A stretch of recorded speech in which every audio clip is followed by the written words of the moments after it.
నమస్కారం సుప్రభాత గంటారావానికి స్వాగతం. ముందుగా ప్రధానాంశాలు. విశాఖ భాగస్వామ్య సదస్సు కోసం విస్తృత ఏర్పాట్లు. నేటి నుంచే పెట్టుబడిదారులతో సీఎం వరుస భేటీలు.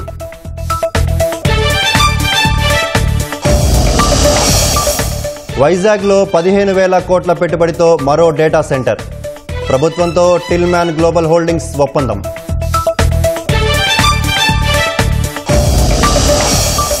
అటవీ భూముల జోలికి వెళ్తే ఉపేక్షించేది లేదన్న పవన్ కళ్యాణ్.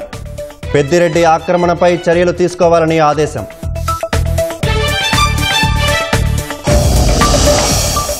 కల్తీ నెయ్యి సరఫరా కేసులో ధర్మారెడ్డిపై సిట్ ప్రశ్నల వర్షం. సభ్యుల అంగీకారంతోనే నిబంధనల మార్పు జరిగిందని వెల్లడి.